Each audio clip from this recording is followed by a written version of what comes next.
الأنبياء وسيد المرسلين نبينا محمد وعلى آله وأصحابه أجمعين. سبحانك لا علم لنا إلا ما علمتنا إنك أنت العليم الحكيم. رب اشرح لي صدري ويسر لي أمري واحلل عقدة من لساني يفقهوا قولي. اللهم علمنا ما ينفعنا وانفعنا بما علمتنا وزدنا علما نافعا। আমরা সূরাতুত তাওবার 112 নম্বর আয়াত, এটা খুবই গুরুত্বপূর্ণ একটা আয়াত। এখানে জান্নাতীদের কিছু বৈশিষ্ট্যের কথা বলা হয়েছে, কিছু গুণাবলীর কথা বলা হয়েছে, যে কাদেরকে আল্লাহ জান্নাত দিবেন। তাদের মধ্যে আমরা দ্বিতীয় যে বৈশিষ্ট্যটা, প্রথমটা তো বলছিলাম যারা আল্লাহর রাস্তায় জিহাদ করবে। দ্বিতীয় বৈশিষ্ট্য হলো যারা তাইবুন মানে তওবাকারীগণ। তায়েব, তা বা ইয়াতুবুর থেকে তায়েব হলো ইসম ফাইল। এক বচন হলো তায়েব, দুই বচন হলো তাইবানে, বহু বচন হলো তাইবুনা। আর তারপর দ্বিতীয় বৈশিষ্ট্য হলো আবিদু। আবেদ থেকে আবিদুনা। আবিদ হলো এক বচন, বহু বচন হলো আবিদুনা। আবিদুন, আবিদানি, আবিদুনা, এটার বহু বচন। তাহলে আবেদ মানে কি? ইবাদতকারী, আল্লাহর ইবাদতকারী। তাহলে এই যে 2 নম্বর যে বৈশিষ্ট্যটা, এর ভিতরে কিন্তু বাকি পরবর্তীতে যে এবং এটার আগে এবং পরে যা কিছু আছে সবকিছু ইনক্লুড। ইবাদতকারী বলতে আপনার তওবা করা ইবাদত, জিহাদ করা ইবাদত, তারপর যে হামিদুন, আল্লাহর হামদ প্রশংসা করা ইবাদত, সাইহুন মানে রোজা রাখা বা হিজরত করা, এটা ইবাদত, রাকিউন মানে রুকু করা, এটা ইবাদত, সাজিদুন সিজদা করা, সেটা ইবাদত, আমিরুনা বিল মারুফ ওয়ান নাহুনা আনিল মুনকার, ভালো কাজের আদেশ, খারাপ কাজের নিষেধ, সেগুলো ইবাদত। আল হাফিজুনা লি হুদুদিল্লাহ, আল্লাহ তাআলার নির্ধারিত সীমা, হালাল হারামের যে বাউন্ডারি, সেগুলোকে হেফাজত করা, সেগুলোর প্রোটেকশন দেওয়া, এগুলো ইবাদত। তার মানে এই আসসালামু যে 2 আলাইকুম। নম্বর 2 নম্বর যে পয়েন্টটা, এই পয়েন্টের ভিতরে বাকি যে যতগুলো বৈশিষ্ট্য আলোচনা করা হয়েছে সবগুলি ইনক্লুড আছে। কারণ ইবাদত, আল্লাহ বলছেন 2 নম্বর হলো তাদের বৈশিষ্ট্য কি? যারা তাদেরকে আল্লাহ তাআলা যে সকল মুমিনদেরকে আল্লাহ সুসংবাদ দিয়েছেন এবং তাদের জন্য আল্লাহ জান্নাত, তাদের কাছ থেকে আল্লাহ জান্নাত করে নিয়ে খরিদ করে নিয়েছেন। তাদের 3 নম্বর বৈশিষ্ট্য এটা মূলত, তারা হলো কি? আল্লাহ ইবাদতকারী, আবেদুন। এখন এই ইবাদতকারী এই শব্দটা, এটা এত ব্যাপক অর্থবোধক, কারণ এটা আমাদের জীবনের সাথে সম্পৃক্ত এবং আল্লাহ তাআলা যে উদ্দেশ্যে মানুষ সৃষ্টি করেছেন সেই সৃষ্টির সাথে সম্পৃক্ত। আল্লাহ রাব্বুল আলামিন সূরা যারিয়াতের ৫৬ নম্বর আয়াতে বলছেন, ওমা খালাকুল জিন্না ওয়াল ইনসা ইল্লা লিয়াবুদুন। আমি মানুষ এবং জিনকে কেবলমাত্র শুধুমাত্র আমার ইবাদতের উদ্দেশ্যেই সৃষ্টি করেছি। তার মানে আমাদের পারপাস অফ লাইফ যেটা, এটার সাথেই এটা সম্পৃক্ত। এখানে এই এই ইবাদতের কনসেপ্টটা বোঝা প্রত্যেকটা ইমানদারের জন্য, প্রত্যেকটা মানুষের জন্য খুবই গুরুত্বপূর্ণ। কারণ এটার উদ্দেশ্যে আল্লাহ তাআলা আমাদেরকে সৃষ্টি করেছেন। কিন্তু আমরা যদি বাস্তবে আমরা জীবন হিসাব করি, আল্লাহ বলছে আমাদের ইবাদতের উদ্দেশ্যে সৃষ্টি করেছেন। কিন্তু আমরা যে ইবাদতকে আমরা যেই ন্যারো ডাউন করতে, করতে এমন পর্যায়ে নিয়ে আসছি যে আসলে আমরা ইবাদত আর খুঁজেই পাই না। যেমন মনে করেন, আপনি যদি চিন্তা করেন যে বাংলাদেশের মানুষের গড় আয়ু হলো, যদি আমি ধরেন 60, আবার যদি 60 ইয়ার্স ধরেন, তাহলে আমাদের নাবালেগ অবস্থায় চলে গেছে 10 বছর। তাহলে 60 থেকে চলে গেল 10, মানে 50 বছর হয়ে গেছে। তারপর দৈনিক যদি আপনি 8 ঘন্টা ঘুমান, তাহলে 60 বছর থেকে 8 ঘন্টা হলো 24 ঘন্টার 3 ভাগের 1 ভাগ, 3 8 24। তার মানে 60 বছরের 3 ভাগের 1 ভাগ আপনি ঘুমের ভিতরে কেটে গেছেন। 20 তাহলে বছর। 20 বছর গেছে গা। 20 বছর গেছে ঘুমের ভিতরে, 10 বছর গেছে ইবাদত তখনো ফরজই হয়নি। 30 বছর থেকে এখানেই চলে গেল। এরপরে মনে করেন 8 ঘন্টা যদি চাকরি করেন, তাহলে চলে গেল আরো 20 বছর। তাহলে তো শেষই আপনার লাইফ। তাহলে আপনার ইবাদতটা কই? অথচ আল্লাহ বলছেন আমি এই ইবাদতের উদ্দেশ্যেই সৃষ্টি করেছি। তার মানে আমরা যেগুলোকে ইবাদত মনে করি, ইবাদত আসলে এতটা ন্যারো না। ইবাদতের কনসেপ্ট হলো আমার জীবন থেকে, কুল ইন্না সলাতি ওয়া নুসুকি ওয়া মাহইয়ায়া ওয়া মামাতি লিল্লাহি রাব্বিল আলামিন, যে আমার নামাজ, আমার কুরবানি, আমার জীবন, আমার মরণ, আমার যা কিছু আছে, আমার জীবনে যত কাজ আছে, আমি আমার এই শরীর দ্বারা, দেহ দিয়ে, মন দিয়ে, প্রাণ দিয়ে যত কিছু করি না কেন, এটা কথা হইতে পারে, সেটা কাজ হইতে পারে, সবকিছু ইবাদত। কিন্তু এই জন্য এই আপাততটাকে বুঝতে হবে।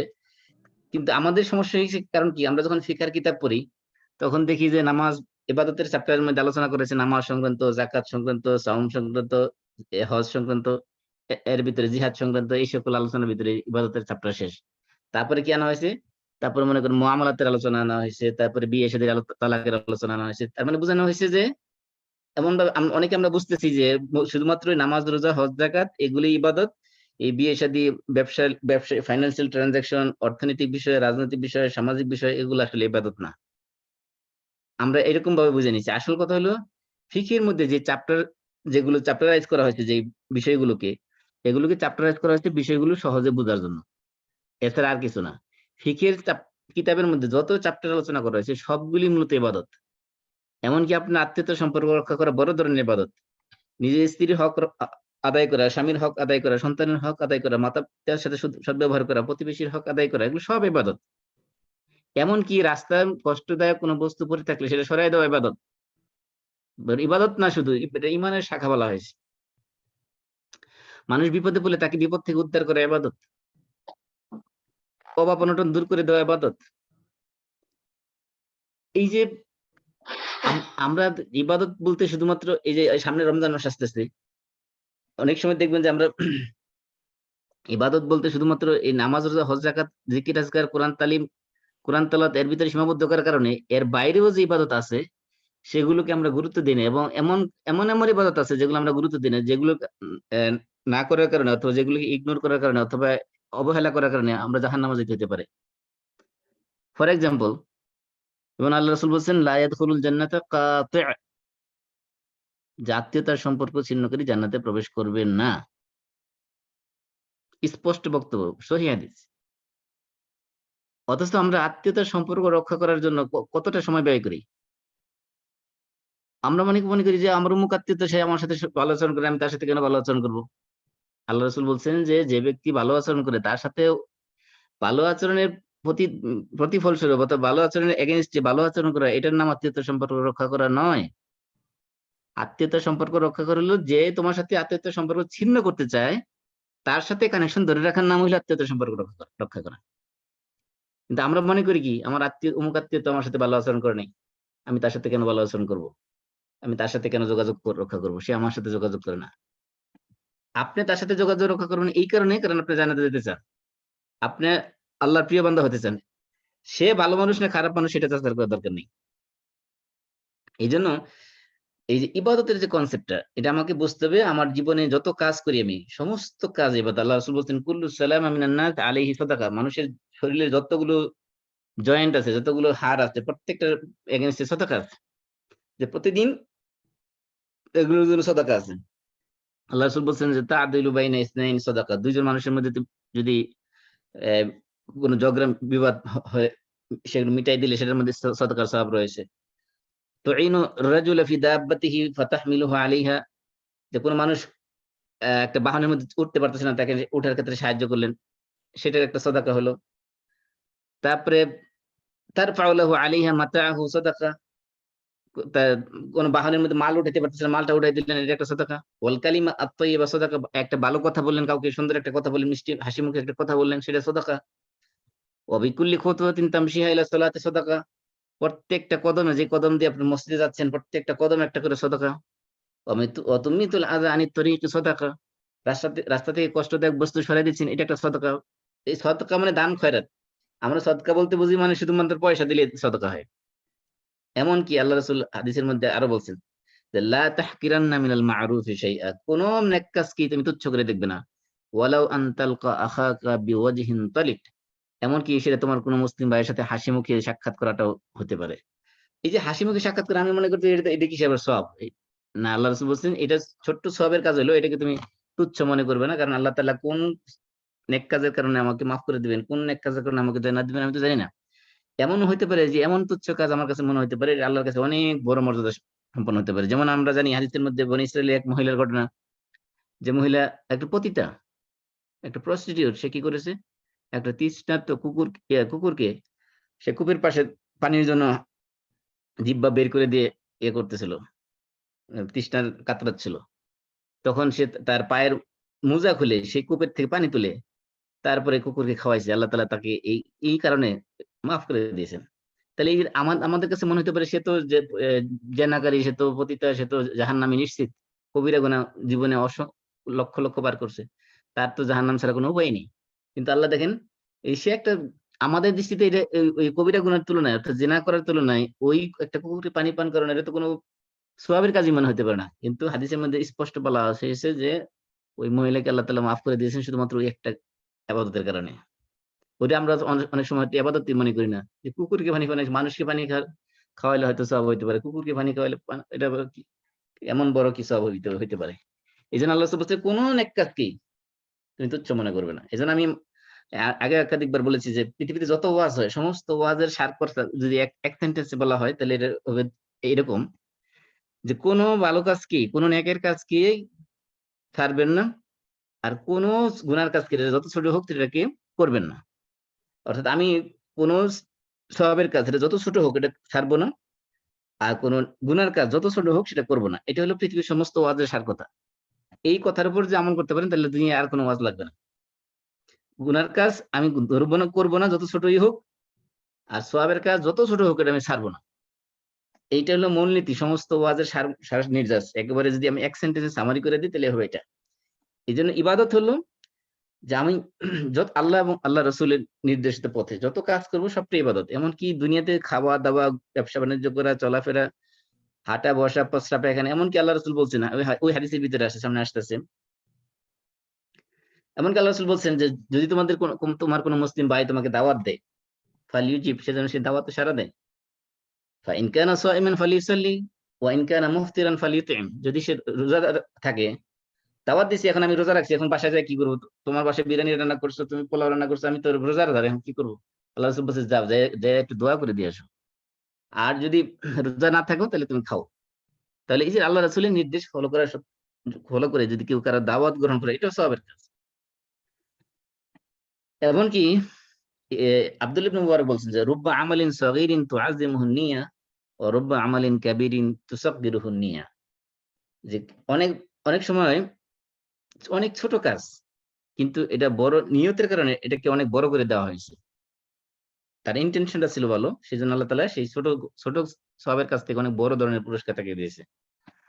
আবার অনেক সময় অনেক বড় সওয়াবের কাজ, কিন্তু এটা নিয়তের কারণে তাকে ওটাকে অনেক তুচ্ছ সগীরা গুনাহ, ছোট সওয়াবের কাজ হিসেবে তাকে সওয়াব দেওয়া হয়েছে। বড় কাজ করেছে কিন্তু ছোট সওয়াব পেয়েছে, কারণ নিয়তের কারণে। এইজন্য আমাদের ইবাদতটা মুখের মাধ্যমে হতে পারে, হার্টের মাধ্যমে হতে পারে, জিহ্বার মাধ্যমে হতে পারে। যেমন আপনি কলবের মাধ্যমে অনেক ধরনের ইবাদত আছে, যেমন আকীদা, বিশ্বাস। আমার অন্তরের যে বিশ্বাস, এটা আমি যে অন্তরে পোষণ করে আছি, এটা একটা ইবাদত।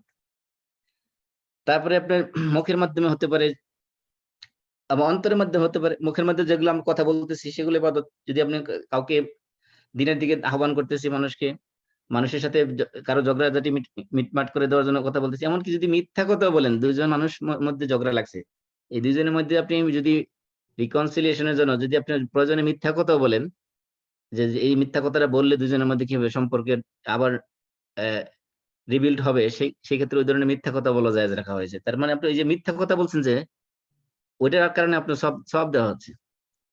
এমনকি আমালুল কলব, অন্তরের যে কাজ, যেগুলো যেমন আল্লাহর মহাব্বত, আল্লাহর উপর তাওয়াক্কুল করা, আল্লাহর ভয়, আল্লাহর প্রতি আশা রাখা, আল্লাহর প্রতি এবং ধৈর্য ধারণ করা, এগুলো সবগুলো ইবাদত। অন্তরের কাজগুলো ইবাদত। অন্তরের কাজগুলো তো এগুলো ফিজিক্যাল কোনো শেপ নাই, এগুলো দেখা যায় না, সেগুলো ইবাদত। এবং আল্লাহর প্রতি ভালোবাসা অন্তরে পোষণ করা, এটাও একটা ইবাদত। আল্লাহর প্রতি ভয় অন্তরে রাখা, সেটাও ইবাদত। আল্লাহর কাছে সওয়াবের আশা করা, সেটাও ইবাদত। এবং আন্তরিকতার সাথে, ইখলাসের সাথে আল্লাহর ইবাদত করা, সেটা কোন কাজ করা, সেটাও ইবাদত। আল্লাহর প্রতি সন্তুষ্ট থাকা, সেটাও ইবাদত। ইবাদতের মধ্যে নামাজ পড়ার সময় অন্তরের মধ্যে খুশু রাখা, এটাও ইবাদত। এই যে এগুলো সব অন্তরের কাজ। তাহলে কাজ বলতে আপনার শুধুমাত্র অঙ্গ-প্রত্যঙ্গ দিয়ে, বাহ্যিক অঙ্গ-প্রত্যঙ্গ দিয়ে করতে হবে এটা জরুরি না। যেমন আমার পুরা শরীর দিয়ে আমি কি করতেছি? নামাজ পড়তেছি, আমি জিহাদ করতেছি, আমি মসজিদে হেঁটে যাচ্ছি, মানুষের উপকার করার জন্য শ্রম দিতেছি। এগুলো হলো ফিজিক্যাল কাজ। কিন্তু ফিজিক্যাল কাজ ছাড়াও আরো কাজ আছে যেগুলো অন্তরের কাজ, সেগুলো ইবাদত। অর্থাৎ আমার জিহ্বা দ্বারা হোক, আমার অন্তর দ্বারা হোক, আমার পুরা দেহ দ্বারা হোক, আমার অর্থ দ্বারা হোক, আমার চিন্তার দ্বারা হোক, যত কাজ আছে সবগুলো ইবাদত। তাহলে এখানে ২ টা জিনিস গুরুত্বপূর্ণ। একটা হলো যে কিছু কাজ আছে যেটা বাহ্যিক দিক থেকেই, মানে তৈরি করা, কাজটা তৈরি করা হচ্ছে ইবাদতের হিসেবে। আর কিছু কাজ আছে যেগুলো ন্যাচারাল কাজ, কিন্তু সেগুলোকে ইবাদত পরিণত করার জন্য শর্ত হলো একটা নিয়ত তার সাথে অ্যাড করে দিতে হবে। ফর এক্সাম্পল, খাওয়া এবং পান করা এবং পচরা পায়খানা করা, এগুলো ইবাদত, যদি সেগুলোর মধ্যে কি থাকে, সেগুলোর সাথে একটা নিয়ত অ্যাড করে দেওয়া হয় শুধুমাত্র। যেমন আল্লাহ রসুলের সাহাবীরা একবার, কিছু গরিব সাহাবী আইসা বলছে, ইয়া রাসূলুল্লাহ, বড় ধনী সাহাবীরা তো সব সওয়াব নিয়ে গেল, আমরা নামাজ পড়ি, তারা নামাজ পড়ে, আমরা রোজা রাখি, তারা রোজা রাখে, তার অন টপ অফ দ্যাট তারা কি করে, তারা আবার তাদের সম্পদ অতিরিক্ত আছে যেন তারা দান সদকা করতে পারে, আমরা তো দান সদকা করতে পারি না। তখন আল্লাহ রাসূল বলছেন যে আল্লাহ তাআলা তো তোমাদেরকে দান সদকা করার জন্য অনেক রাস্তা খুলে রাখছেন। কি কি? আল্লাহ রাসূল বলছেন, বিকুল্লি তাসবিহাতিন সাদাকা, একটা তো তাসবিহ পড়া, সুবহানাল্লাহ পড়া, এটা একটা সাদাকা। ও কুল্লু তাকবীরাতিন সাদাকা, একবার আল্লাহু আকবার বলা, এটা তোমাদের জন্য সাদাকা। ও কুল্লু তাহমিদাতিন সাদাকা, একবার আলহামদুলিল্লাহ বলা, এটা সাদাকা। সুবহানাল্লাহ বলা, আল্লাহু আকবার বলা, আলহামদুলিল্লাহ বলা, এটা একটা সাদাকা। ও কুল্লু তাহলিলাতিন সাদাকা, এবং লা ইলাহা ইল্লাল্লাহ বলা, এটা একটা সাদাকা। ওয়া আমরু বিল মা'রুফি সাদাকা, ওয়া নাহয়ু আনিল মুনকার সাদাকা। এবং বলতে বলতে বলতে বলতে আল্লাহ রাসূল লিস্ট আনতে আনতে এক পর্যায়ে শেষে যেয়ে বলতেছেন, অফি বুদ'i আহাদিকুম সাদাকা, এবং তোমাদের এমনকি তোমাদের প্রাইভেট পার্ট, লজ্জাস্থানের মধ্যে তোমাদের জন্য সাদকা রয়েছে। ক্বালু ইয়া রাসূলুল্লাহ আয়াতি আহাদুনা শাহওয়াতাহু ইয়াকুনু লাহু ফিহা আজর। সাহাবায়ে কেরাম বিস্ময়ে হতবাক হয়ে গেলেন। বললেন যে মানুষ তার জৈবিক চাহিদা পূরণ করবে, এর ভিতরে সদকার সওয়াব রয়েছে, কেমন আশ্চর্য কথা। তখন আল্লাহ রাসূল বলছেন, আরাআইতুম লাউ ওয়াদাআহা ফি হারামিন আকানা আলাইহি ওয়িজর, যে তোমরা কি মনে করো, যদি সে তার এই প্রাইভেট পার্ট, এটা যদি সে হারাম কাজে ব্যবহার করতো, তাহলে তার গুনাহ হতো কিনা? আল্লাহ রাসূল বললেন যে, সাহাবায়ে কেরাম বললেন যে হ্যাঁ, গুনাহ হতো। তখন আল্লাহ রাসূল বলছেন, ফাকাযালিক ইযা ওয়াদাআহা ফিল হালাল কানা লাহু আজর, সে যেহেতু এটা হালাল স্থানে প্রয়োগ করেছে, তার জন্য বৈধ স্থানে সে যেহেতু প্রয়োগ করেছে, সেজন্য আল্লাহ রাব্বুল আলামিন তার জন্য এর জন্য পুরস্কার দিবেন, সওয়াব দিবেন। এজন্য আমরা ইবাদতকে এ মস মস আমাদেরকে বানানো হয়েছে ইবাদতের উদ্দেশ্যে, কিন্তু সমস্যা হলো যে আমরা আসলে ইবাদতটাই বুঝিনি এখনো পর্যন্ত। এমনকি আল্লাহ রাসূল বলছেন, বুখারী এবং মুসলিমের হাদিস, সাঈদ ইবনে আবি ওয়াক্কাস থেকে, যে ইন্নাকা লান তুনফিক নাফাকাতান তাবতাগি বিহা ওয়াজহাল্লাহ ইল্লা উসিবতা আলাইহা হাত্তা লুকমা তাজআলহা ফি ইমরাতিক। আল্লাহ রাসূল বলছেন যে আল্লাহর সন্তুষ্টির জন্য যা কিছু তুমি খরচ করো, তার জন্য তুমি আল্লাহর কাছে সওয়াব পাবে। এমনকি তোমার স্ত্রীর মুখে যে লোকমা তুলে দাও, যে খাবার তুলে দাও, তার জন্য তুমি সওয়াব পাবে। আমরা মনে করি স্ত্রীর জন্য, স্ত্রীর ভরণ পোষণ করা তো এটা আমার দায়িত্ব, আমি বিয়ে করছি যেহেতু, এটা আবার সওয়াবের কি আছে? আল্লাহ রাসূল বলছেন আরেক হাদিসের মধ্যে, আবু মাসউদ আল বদরি থেকে বর্ণিত, যে আনফাকা রাজুলু আলা আহলিহি নাফাকাতান ইয়াহতাসিবুহা ফাহুয়া লাহু সাদাকা। যদি কোনো পুরুষ তার পরিবারের জন্য, তার স্ত্রীর জন্য কোনো খরচ করে এবং সে তার থেকে সওয়াব পাওয়ার আশা করে, তার বিনিময়ে আল্লাহ রাব্বুল আলামিন তাকে সদকার সওয়াব দিবেন। অর্থাৎ আপনি আল্লাহর রাস্তায় দান করলে, গরিব মিসকিনকে মসজিদ মাদ্রাসায় ডোনেশন করলে যে সওয়াব পাইতেন, স্ত্রীকে খাওয়ানোর কারণে ওই সেম সওয়াব আপনি পেয়ে যাবেন এখানে। এমনকি এই যে আমরা মানুষের সাথে ভালো আচরণ করি, ভালো কথা বলি, মানুষের সাথে চিটিং করি না, ডিসিপিং করি না, মিসবিহেভ করি না, ইয়েলিং করি না, শাউটিং করি না, এই যে ভদ্রতা, এই যে উত্তম আচরণ মুআমালাতের মধ্যে, ট্রানজাকশনের মধ্যে, এটা কত বড় ইবাদত আপনি চিন্তা করতে পারেন? আল্লাহ রাসূল বলছেন, ইন্নাল মুমিনা লা ইউদরিকু বিহুসনি খুলুকিহি দারাজাতাস সাইম আল কাইম, যে একজন মুমিন শুধুমাত্র তার উত্তম চরিত্রের মাধ্যমে আল্লাহর এত কাছাকাছি পৌঁছতে পারে, আল্লাহর যে একজন দারাজাতাস সাইম আল কাইম, মানে তার মর্যাদা এত উপরে উঠতে পারে, যে ব্যক্তি সারাদিন রোজা রাখলো, যে ব্যক্তি সারা রাত দাঁড়িয়ে নামাজ পড়লো, তার যে মর্যাদা, এই ব্যক্তি শুধুমাত্র তার উত্তম চরিত্রের কারণে ওই ব্যক্তির সমান মর্যাদা পৌঁছে যাবে। অর্থাৎ সে সারাদিন রোজাও রাখে নাই, সারা রাত নফল ইবাদত করে নাই, তারপরে মর্যাদার দিক থেকে ওই ব্যক্তির সমান সে হবে। কারণ কি? তার চরিত্র সুন্দর, তার চরিত্র উত্তম, সে কথা বলে সুন্দর করে, সে আচরণ করলে মানুষের সাথে প্রতারণা করে না, ধোঁকা দেয় না, ছলনা করে না, এবং তার মানুষ ওয়াদা দিলে ওয়াদা খেলাপ করে না। এই যে উত্তম চরিত্রের যতগুলো দিক আছে, এগুলো যখন মেনটেন করে চলবে আল্লাহ রাব্বুল আলামিন, এবং আল্লাহ রাসূল আরেক হাদিসে বলছেন যে সবচেয়ে বেশি যেই গুণের কারণে মানুষ জান্নাতে যাবে, সেটা হলো, একটা হলো তাকওয়া, ২ নম্বর হলো হুসনুল খুলুক বা উত্তম চরিত্র। এজন্য এই যে উত্তম চরিত্র মেইনটেইন করতে যায় যেই কাজগুলো আমরা করব, সবগুলো ইবাদত, এবং খুব উঁচু লেভেলের ইবাদত সেগুলো। এবার ইবাদতের কনসেপ্ট আমরা বুঝলাম যে পৃথিবীতে যা আমরা করব সবগুলো ইবাদত। এবং যেগুলো ইবাদত হিসাবে আমরা জানি, যেমন নামাজ, রোজা, হজ, যাকাত, এগুলোর জন্য যেমন শর্ত হলে নিয়ত লাগবে। নিয়ত ছাড়া আপনি নামাজ পড়লে আপনি নামাজ কবুল হবে না, কারণ নিয়ত, নামাজের শর্ত হলে নিয়ত করতে হবে। নিয়ত যদিও আমরা নামাইতু আন উসাল্লি লিল্লাহি তাআলা রাকাতাই সালাত ফজরে এরকম বলার দরকার নেই, কিন্তু নিয়ত মনের ভিতর থাকতে হবে। ঠিক তেমনি ভাবে আপনার রমজান মাসে রোজা, এটা আপনি নিয়ত করতে হবে। নিয়ত না করলে আপনি রোজাই হবে না। এবং নিয়ত আপনি এমনও করতে পারেন যে মাসের শুরুতে একবার করে নিলেন, যে সারা মাসের জন্য একবার নিয়ত করে নিতে পারেন, এটাও করতে পারেন, কিন্তু নিয়ত লাগবেই, মাস্ট। এই জন্য এমন হইতে পারে যে আপনি একটা কাজ থেকে আপনি একাধিক সওয়াব পাইতে পারেন একাধিক নিয়তের কারণে। এই জন্য আপনি একটা কাজের পিছনে যত বেশি নিয়ত অ্যাড করবেন তত বেশি সওয়াব এর ভিতর থেকে পাবেন। কাজ একটাই করলেন, ফর এক্সাম্পল আপনি একটু 1 ঘন্টা ঘুমাইলেন, ঘুমটা তো ইবাদত না, ঘুমটা তো একটা সাধারণ কাজ আমাদের দৃষ্টিতে। কিন্তু আপনি যদি এই ঘুমের পিছনে নিয়ত থাকে যে আমি ঘুমাইলে ব্রেনটা ফ্রেশ হবে, শরীরটা সতেজ হবে, আমি নামাজের মধ্যে মনোযোগ পাবো, অথবা আমি ঘুমাইলে এখন যদি একটু ঘুমাই কাইলুলা করে বিকাল বেলা, তাহলে শেষ সাথে উঠে তাহাজ্জুদ পড়তে পারবো। এরকম একাধিক নিয়ত যদি আপনি একটা কাজের পিছনে আপনি যুক্ত করে দেন, দেখবেন যে সাথে সাথে ওই একই কাজ করলেন আপনি, যেটা কোনো আদৌ কোনো সওয়াবের কাজে ছিল না, আপনি ন্যাচারালি করতেছেন, প্রতিদিনই করতেছেন। কিন্তু নিয়ত একাধিক নিয়তের সাথে অ্যাড করার কারণে আপনি ওই একই কাজ থেকে, যেটা আপনি আদৌ সওয়াবের কাজে ছিল না, আদাত ছিল বা স্বাভাবিক ন্যাচারাল কাজ ছিল, সেটা থেকে প্রচুর পরিমাণে আপনি সওয়াব পাইতে পারবেন। এই জন্য আমরা অনেক সময় বলে থাকি যে নিয়াতুল মুমিনি খায়রু মিন আমালি, মুমিনের নিয়ত তার কাজের চেয়ে অনেক উত্তম। নিয়ত কাজের চেয়ে উত্তম, এটা আবার কেমন কথা? এই যে আমরা সাধারণত রমজানের প্রিপারেশনের জন্য আলোচনা যখন করি, তখন এই হাদিসটা বলি যে নিয়াতুল, যে কেন নিয়ত, ইন্টেনশন বা প্ল্যান করা এটা গুরুত্বপূর্ণ। কারণ হাদিসের মধ্যে আসছে যে যদি কোনো বান্দা কোনো ভালো কাজে নিয়ত করে, তখন আল্লাহ রাব্বুল আলামিন তাকে সওয়াব দিয়ে দেন। আর নিয়ত করার পরে যদি সেটা করতে না পারে, তাহলে আল্লাহ তাআলা একটা সওয়াব দিয়ে দেন। যদি করে তাহলে সেটা সওয়াব 7 গুণ 10 গুণ বাড়ায় দেন, মানে 10 গুণ দিয়ে শুরু করা হয় কাজের প্রতিদান।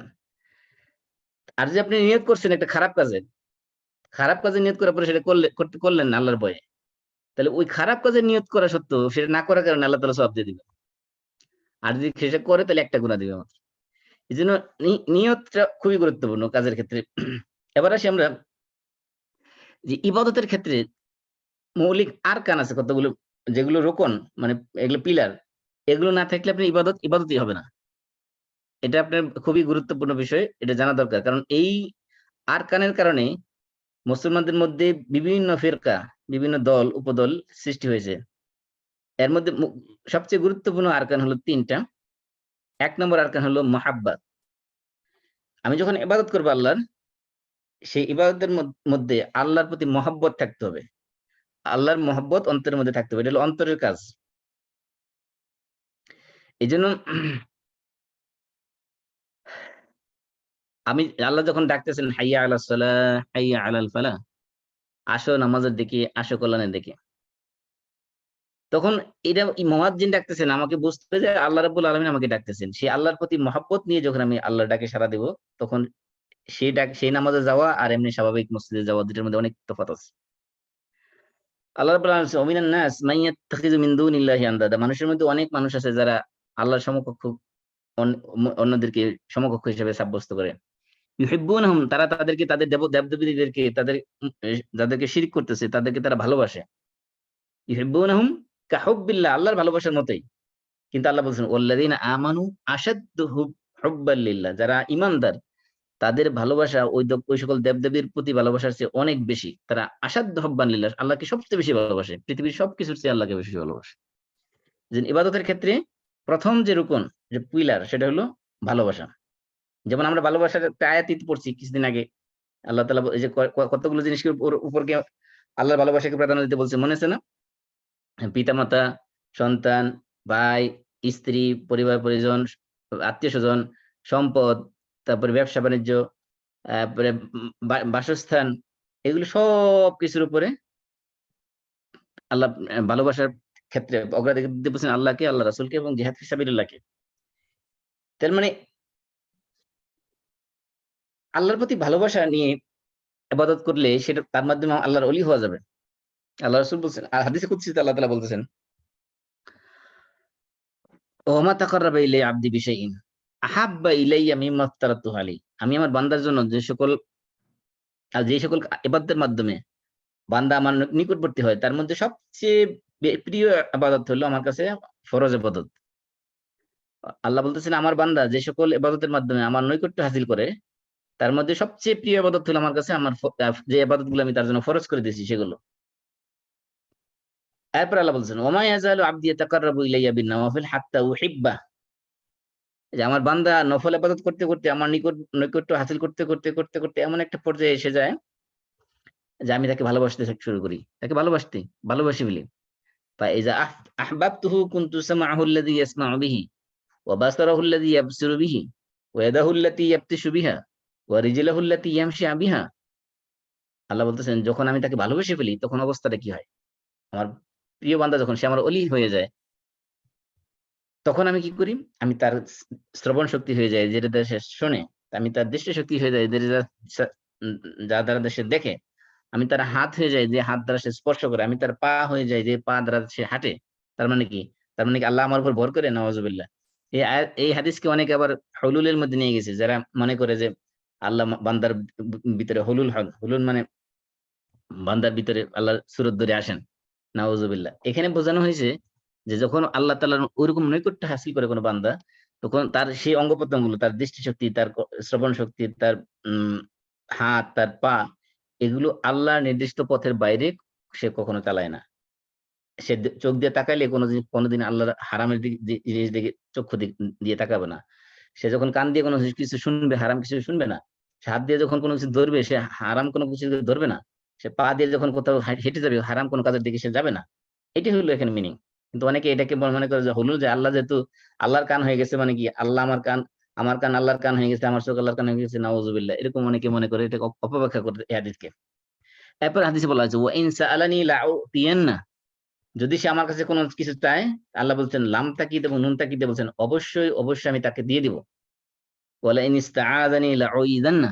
আর যদি আমার কাছে সে কোনো কিছু থেকে পানাহ চায় তাহলে আমি তাকে অবশ্যই সেই জিনিস থেকে তাকে পানাহ দেব। সেই জিনিস থেকে তাকে মুক্ত করে দেব। এইজন্য আল্লাহ রাব্বুল এই যে এখানে মহাব্বতের কথা বলা হয়েছে। মহাব্বত আমরা শুধু আল্লাহকে মহব্বত করব না, আল্লাহও আমাদেরকে মহব্বত করবেন। কয়টা কাজের মাধ্যমে? ১ নম্বরে আল্লাহর ফরজ ইবাদতকে সবচেয়ে বেশি গুরুত্ব দিতে হবে। ভালোবাসার সাথে সেগুলো আদায় করতে হবে। কারণ আল্লাহ যেহেতু ভালোবাসেন ফরজ ইবাদত গুলোকে। দ্বিতীয়ত হলো নফল ইবাদত বেশি বেশি করে করতে হবে। আল্লাহ রাব্বুল আলামিন বলছেন, আলা ইন্না আউলিয়া আল্লাহি লা খাউফুন আলাইহিম ওয়া লা হুম ইয়াহজানুন। যে জেনে রাখো আল্লাহর ওলি যারা, আল্লাহর ওলিগণ, তাদের জন্য কি নাই? তাদের জন্য কোনো ভয় নাই, তাদের জন্য কোনো চিন্তাও নাই। এই ওলি কারা?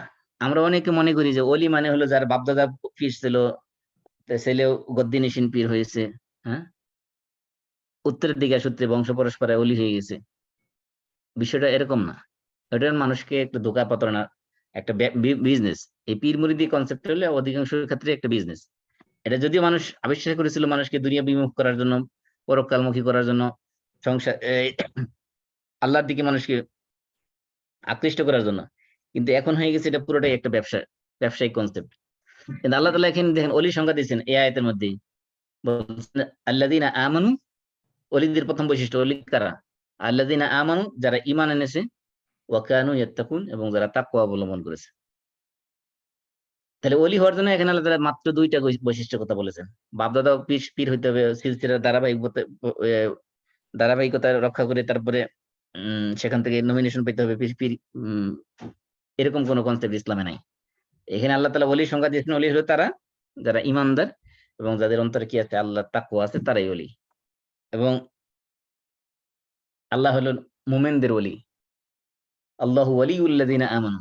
আল্লাহ বলছেন আল্লাহ হলেন যারা ঈমানদার তাদের ওলি, তাদের অভিভাবক। ওলি মানে বন্ধু, অভিভাবক ২ অর্থে আসে।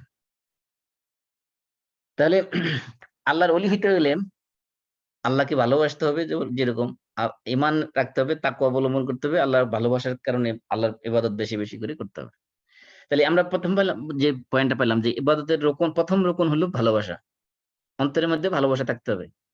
ভালোবাসা ছাড়া আপনি যত ইবাদত করেন সেটা আপনি আসলে ইবাদতের মানে মূল স্পিরিট থেকে অনেক দূরে। 2 নম্বর ইবাদতের সাথে যে জিনিসটা আপনার যুক্ত করতে হবে সেটা হলো আর রাজা।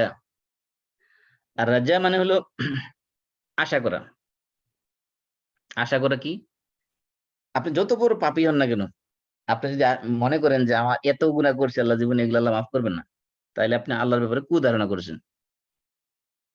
এই ধরনের কুধারণা যে করবে, আল্লাহ বলছেন আল্লাহ আনা ইনদা যন্নি আবদি বি, আমি আমার বান্দা আমার সম্পর্কে যেরকম ধারণা করে আমি তেমনই। তাহলে আপনি যদি কুধারণা করেন আল্লাহ কখন মাফ করবেন না, দেখবেন আল্লাহ মাফ করলেই না। আর আপনি যদি মনে করেন যে আমি যত গুনাহ করি না কেন আল্লাহ হলেন গাফফার, আল্লাহ হলেন রাহিম, আল্লাহ হলেন রহমান, আল্লাহ আমার গুনাহ, আল্লাহ হলেন তাওয়াব, আল্লাহ আমার গুনাহ অবশ্যই মাফ করবেন, এরকম আশা করা। দিন ইবাদতের দ্বিতীয় যে রোকন সেটা হলো আশা। আশা থাকতে হবে। আল্লাহ রাব্বুল আলামিন বলছেন, নবীদের বৈশিষ্ট্য বর্ণনা করতে যেয়ে বলছেন, ইন্নাহুম কানু ইউসারিউনা ফিল খায়রাত, তারা ভালো কাজে তাড়াহুড়া করতেন, প্রতিযোগিতা করতেন। ওয়া ইয়াদউনানা রাগাবান ওয়া রাহাবা, এবং তারা আমাকে ডাকতো, নবীরা আল্লাহকে ডাকতো কিভাবে? রাগাবান ওয়া রাহাবা, আল্লাহর জান্নাত পাওয়ার আশায় এবং জাহান্নামের ভয়ে। তাহলে যে আল্লাহকে ডাকার ক্ষেত্রেও, আল্লাহর জিকির করার সময়, আল্লাহর কাছে দোয়া করার সময়, আল্লাহকে ডাকার সময় ২ টা জিনিস অন্তরের মধ্যে রাখতে হবে। একটা হলো আশা, আরেকটা হলো ভয়। আশাটা কিসের? আশাটা হলো আল্লাহর ক্ষমার, আল্লাহর জান্নাত পাওয়ার আশা, আল্লাহর ক্ষমা পাওয়ার আশা, আল্লাহর মাগফিরাতে পাওয়ার আশা। আর ভয়টা হলো কি? ভয়টা হলো আল্লাহর ক্রোধের ভয়, আল্লাহর জাহান্নামের ভয়। এই ভয় এবং আশা, এই ২ টার মাঝখানে হলো ঈমান। আর বলা হয়েছে আল ঈমানু বাইনাল খাউফি ওয়ার রাজা। এই ভয় এবং আশা ২ টার মধ্যে একজন ঈমানদার থাকবে। যেমন ওমর রাদিয়াল্লাহু আনহু বলছেন যে, যদি একজন মানুষও জাহান্নামে যায়, তাহলে আমার আশঙ্কা হয় যে আমি সেই একজনের ভিতরে পড়ে যাই কিনা। আবার যদি একজন মানুষও জান্নাতে যায়, তাহলে আমি আশা করতে পারি আল্লাহ আমি সেই একজনের ভিতরে হইতে পারি। তাহলে এই যে আশাটা, হ্যাঁ? যেমন অনেকে বলতেছে যে, যদি এই বছর একজন ছাত্র পাস করে, তাহলে আমি আশা করি সেই একজনের ভিতরে থাকবো। ঐরকম কনফিডেন্স, যে ঈমান হলো আশাটা থাকতে হবে আল্লাহর কাছে ঐরকম যে আমি আল্লাহর প্রতি এরকম আশ্বাস বা বিশ্বাস বা আশা রাখতে হবে যে আল্লাহ আমার সমস্ত গুনাহ মাফ করে দিবেন এবং আল্লাহ আমার ইবাদত কবুল করবেন। এজন্য আল্লাহ রাসূল বলছেন যে, তোমরা যখন দোয়া করো আল্লাহর কাছে, তখন কখনো যে সন্দেহের মধ্যে পড়ে দোয়া করো না যে আমি দোয়া করতেছি, আল্লাহ কবুল করলে করতেও পারেন, না করলে নাও করতে পারেন। বরং তোমরা উদউল্লাহ ওয়া আনতুম মুকিনুনা বিল ইজাবা, তোমরা এমনভাবে আল্লাহর কাছে চাও, এমনভাবে আল্লাহর কাছে দোয়া করো যে আল্লাহ অবশ্যই তোমার দোয়া কবুল করবেনই। এমন দৃঢ় বিশ্বাস, দৃঢ় প্রত্যয় নিয়ে তুমি কি করো? আল্লাহর কাছে দোয়া করো। এজন্য আশা থাকতে হবে। এই আশাটা হলো ইবাদতের একটা রুকন। আশা যদি না থাকে, নিরাশাবাদী যদি হয়ে যায়, তাহলে সে আর ঈমানদার থাকলো না। কারণ কি? আল্লাহ রাব্বুল আলামিন বলছেন যে, কুল ইয়া ইবাদিয়াল্লাযিনা আসরাফু আলা আনফুসিহিম লা তাকনাতু মির রাহমাতিল্লাহ। হে আমার বান্দারা, যারা তোমরা নিজের নফসের উপর জুলুম করেছো, গুনাহ করেছো, লা তাকনাতু মির রাহমাতিল্লাহ, তোমরা আল্লাহর রহমত থেকে নিরাশ হয়ে যেও না, হোপলেস হয়েও না, নিরাশ হয়েও না তোমরা। এই যে নিরাশ হয়ে যাওয়া, এটা ইবাদত পরিপন্থী। এজন্য ইবাদত করার সময় অবশ্যই অন্তরের মধ্যে একটা হোপ রাখতে হবে, আশা রাখতে হবে যে আল্লাহ ক্ষমা করবেন, আল্লাহ আমার প্রতি সন্তুষ্ট হবেন। এই আশা নিয়ে আল্লাহর সাথে, আল্লাহ আমাকে জান্নাত দিবেন, এরকম আশা নিয়ে আল্লাহর কাছে ইবাদত করতে হবে। এবং আল্লাহ তাআলা ঈমানদারদের যে সকল বৈশিষ্ট্য বর্ণনা করেছেন কোরআনের বিভিন্ন জায়গায়, তার মধ্যে একটা আছে, তাতাজাফা জুনুবুহুম আনিল মাদাজি'i, তারা রাত্রিবেলা তাদের বিছানা থেকে তাদের দেহকে আলাদা করে রাখে, অর্থাৎ রাত্রিবেলা ঘুমায় না বেশি। কি করে তারা? ইয়াদউনা রাব্বাহুম খাউফান ওয়া তামাআ ওয়া মিম্মা রাযাকনাহুম ইউনফিকুন। তাদের বৈশিষ্ট্য কি ঈমানদারদের? তারা রাত্রিবেলা আল্লাহকে ডাকে। কিভাবে ডাকে? খাউফান, আল্লাহর ভয়ের সাথে, ওয়া তামাআন, এবং আশার সাথে। আশা কিসের আশা? এই যে আল্লাহর জান্নাত পাওয়ার আশা, আল্লাহর মাগফিরাত পাওয়ার আশা, ক্ষমা পাওয়ার আশা। আর ভয় কিসের ভয়? আল্লাহর আযাবের ভয় এবং আল্লাহর শাস্তির ভয়, আল্লাহর ক্ষোভ এবং ক্রোধ, এবং অ্যা আল্লাহ যদি আমাকে অপছন্দ করেন, তাহলে আমার দিকে তাকাইবেন না, দৃষ্টিও দিবেন না। এরকম এগুলোকে ভয় করা। আর কি বৈশিষ্ট্য? মিম্মা রাযাকনাহুম ইউনফিকুন, এবং তারা আল্লাহর দেওয়া রিজিক থেকে দান করে। এমনকি আরেক আয়াতে বলছেন, আম্মান হুয়া কানিতুন আনা আল-লাইলি সাজিদান ওয়া কাইমান ইয়াহযারুল আখিরাহ, যে ঈমানদের বৈশিষ্ট্যের ক্ষেত্রে বলা হয়েছে, এবং সর্বশেষ বলা হয়েছে ওয়া ইয়ারজু রাহমাতা রাব্বিহ, এবং তারা তাদের রবের রহমতের আশা করে। এবং অনেক আয়াত আছে, যেমন আল্লাহ তাআলা বলছেন, ইন্নাল্লাযীনা আমানু ওয়াল্লাযীনা হাজারু ওয়া জাহাদু ফি সাবিলিল্লাহ উলাইকা ইয়ারজুনা রাহমাতাল্লাহ। ইয়ারজুনা রাহমাতাল্লাহ, তারা কি করে? যারা ইমানদার, যারা আল্লাহর পথে হিজরত করেছে, জিহাদ করেছে, তারা কি করে? তারা আল্লাহর রহমতের আশা করে। এই আশাটা এমন একটা গুরুত্বপূর্ণ ইবাদত। হাদিসে আল্লাহ তাআলা বলতেছেন হাদিসে কুদসিতে, ইয়া ইবনা আদম, হে আদম সন্তান, ইন্নাকা মা দাআউতানি ওয়া রাজাউতানি গাফারতু লাকা মা কানা মিনকা ওয়ালা উবালি। সুবহানাল্লাহ। আল্লাহ তাআলা বলতেছেন, হে আদম সন্তান, তুমি যদি আমাকে ডাকো এবং আমার কাছে আশা করো, তাহলে দেখেন দুইটা কথা বলেছে, দুইটা কন্ডিশন। এক নম্বর কি, আল্লাহকে ডাকতে হবে, আল্লাহর কাছে ডাকতে হবে, আল্লাহর নাম ধরে, আল্লাহ যে নামগুলো আল্লাহ তাআলা চয়েস করেছে নিজের জন্য, সেই নাম ধরে আল্লাহ ডাকতে হবে। আর কি করতে হবে? ও রাজাউতানি, এবং তুমি যদি আমার কাছে আশা করো। আশা করা কিসের? আল্লাহর মাগফিরাতের, আল্লাহর ক্ষমার, এবং আল্লাহর জান্নাতের। তাহলে কি আল্লাহ তাআলা কি বলছেন? গাফারতু লাকা মা কানা মিনকা ওয়ালা উবালি, তোমার যা কিছু আছে, যত গুনাহ তুমি করেছো সব আমি মাফ করে দেবো। ওয়ালা উবালি, আই ডোন্ট কেয়ার, আমি কোনো কিছু পরোয়া করি না, কোনো কিছু ভ্রুক্ষেপ করি না, আমি সব মাফ করে দেবো। তাহলে এখানে শর্ত দিয়েছে দুইটা। আল্লাহ তাআলা কি আল্লাহর কাছে আল্লাহকে দাওয়াতানি ও রাজাউতানি, আল্লাহর কাছে দোয়া করতে হবে আল্লাহর কাছে, এবং দ্বিতীয় হলো আল্লাহর কাছে চাইতে হবে, রাজা। তাহলে ইবাদতের প্রথম শর্ত বলছিলাম মহাব্বত, প্রথম রকম, সরি শর্ত না, প্রথম রকম হলো মহাব্বত, দ্বিতীয় রকম হলো কি? আশা করা। এই জন্য আল্লাহ রাসূল বলছেন যে লা ইয়ামুতান্না আহাদুকুম, লা ইয়ামুতুন্না আহাদুকুম ইল্লা ওয়া হুয়া ইউহসিনু যান্না বিরাব্বিহি, তোমাদের কেউ তার রবের প্রতি সুধারণা না নিয়ে মৃত্যুবরণ করবে না। এই যে সুধারণা পোষণ করা আল্লাহর ব্যাপারে, এটা একটা ইবাদতের রুকন, অন্যতম রুকন। ইবাদতের রুকন আমরা দুইটা আলোচনা করলাম। প্রথম হলো মহাব্বত, দুই নম্বর কি? দুই নম্বরটা হলো আশা আশা করা বা রাজা। কারণ আল্লাহ তাআলা বলতেছেন, ওয়া মান ইয়াকনুত মির রাহমাতির রাব্বিহি ইল্লা দাল্লুন, যে আল্লাহর রহমত থেকে একমাত্র যারা পথভ্রষ্ট গোমরাহ, এরা ছাড়া আর কেউ কি হয় না? নিরাশ। নিরাশ হয় না। এজন্য আল্লাহর রহমত থেকে নিরাশ হওয়া, এটা ইবাদতের পরিপন্থী কাজ। আল্লাহ বলছেন, এবং এই জন্য আল্লাহ রাসূল বলছেন যে মাল্লাম ইয়াসলিল্লাহি ইয়াগদাব আলী, যে ব্যক্তি আল্লাহর কাছে চায় না, আল্লাহ রাব্বুল আলামিন তার প্রতি রাগ হন, গোসা হন। এই জন্য আল্লাহর কাছে চাইতে হবে, আল্লাহর কাছে আশা করতে হবে, ক্ষমার আশা, আল্লাহর জান্নাতের আশা। তাহলে ইবাদতের মধ্যে প্রথম হলো আল্লাহর মহাব্বত থাকতে হবে, দুই নম্বর হলো আল্লাহর কাছে আশা করতে হবে জান্নাতের এবং মাগফিরাতের।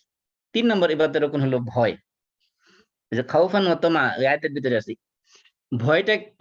ভয়ের জন্য কোরআনের মধ্যে অনেকগুলো শব্দ ব্যবহার করা হয়েছে।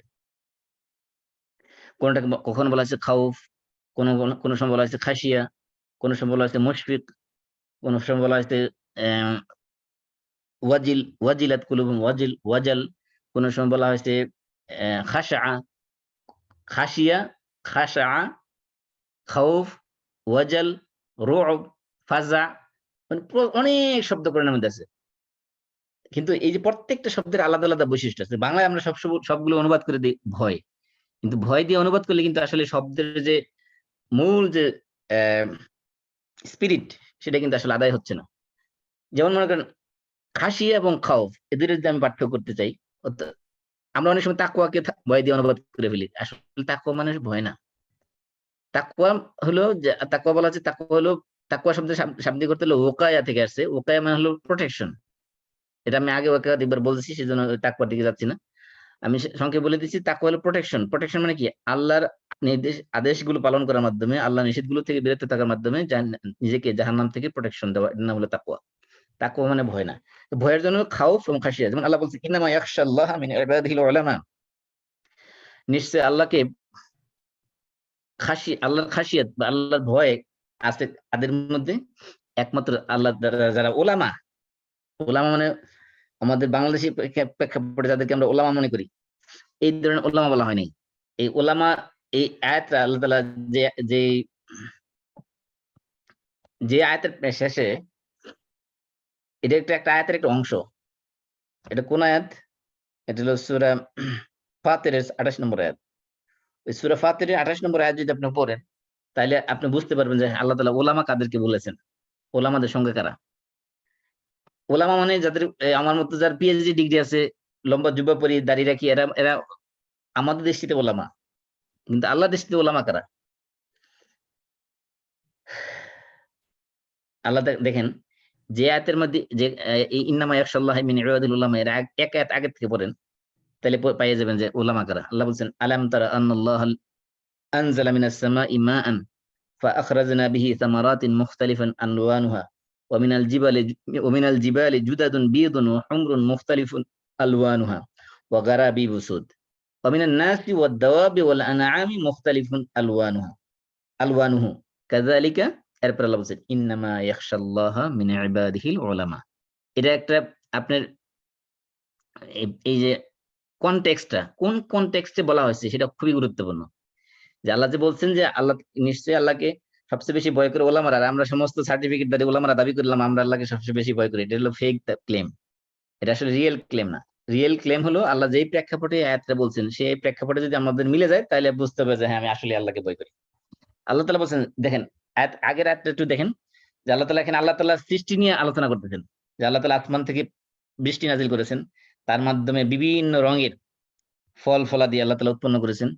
এরপরে আল্লাহ তাআলা সাদা রঙের, লাল রঙের এবং কুচকুচে কালো রঙের বিভিন্ন পাহাড় তৈরি করেছেন এবং মানুষের মধ্যে বিভিন্ন রং দিয়েছেন, চতুষ্পদ জন্তু জানোয়ারের মধ্যে জীবজন্তুর মধ্যে বিভিন্ন রং দিয়েছেন। এগুলো আলোচনা করার পরে এরপরে বলতেছেন যে ইন্নামা ইয়াখশাল্লাহা মিন ইবাদিহিল উলামা, যে নিশ্চয় আল্লাহকে আল্লাহর বান্দাদের মধ্যে থেকে নিশ্চয় ওলামারা কি করে আল্লাহকে ভয় করে। এখানে ওলামা বলতে কাদেরকে বোঝানো হয়েছে? এই যারা এই যে আল্লাহর সৃষ্টি নিয়ে চিন্তা ফিকির করবে, আল্লাযীনা ইয়াযকুরুনাল্লাহা কিয়ামান ওয়া কুউদান ওয়া আলা জুনুবিহিম ওয়া ইয়াতাফাক্কারুনা ফি খালকিস সামাওয়াতি ওয়াল আরদ রব্বানা মা খালাকতা হাযা বাতিলা সুবহানাকা ফাকিনা আযাবান নার।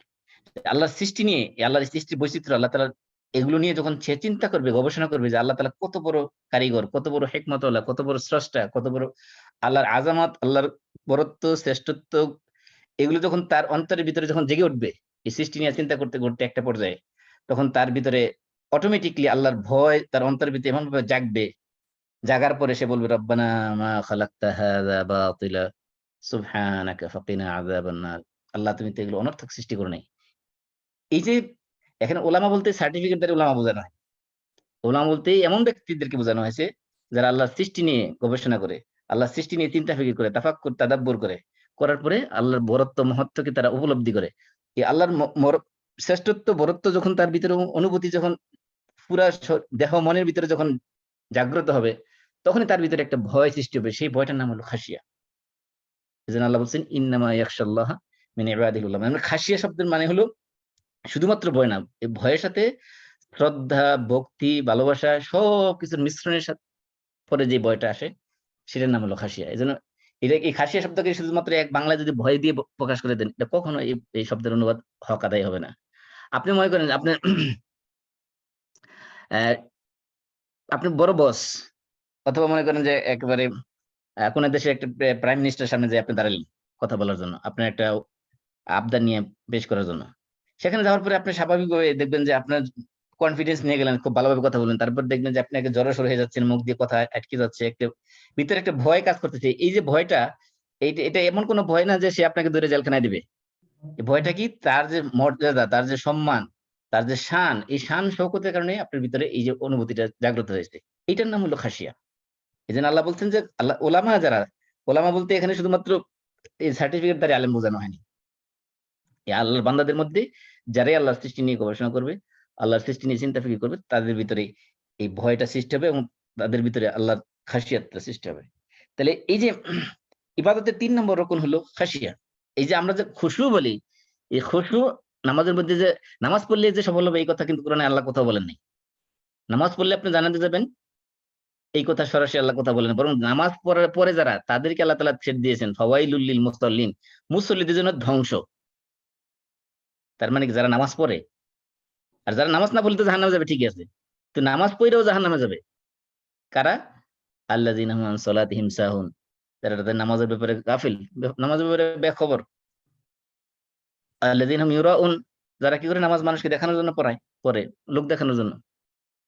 তাহলে নামাজ পড়লেই আপনি হবে না, নামাজের সফলতা পাওয়ার জন্য শর্ত দিয়েছে আল্লাহ তাআলা, কদ আফলাহাল মুমিনুন, সেই সকল মুমিনরা সফল কাম হয়ে গেছে। কারা? আল্লাযীনা হুম ফি সালাতিহিম খাশিউন, যারা তাদের নামাজের ভিতরে খুশু অবলম্বন করেছে। খুশু মানে কি? খুশু মানে এই যে আমি যে খাসিয়া বললাম, এই খাসিয়া খাশিন ইয়া এবং খাশিন আইন, এই খাশা আর খাসিয়া এই দুইটার ভিতরে কাছাকাছি মিনিং, কিন্তু একটু পার্থক্য আছে। খুশু হলো আপনার বাহ্যিক যে অঙ্গ প্রত্যঙ্গগুলো শরীরের, এগুলোকে একেবারে নরম করে দেওয়া।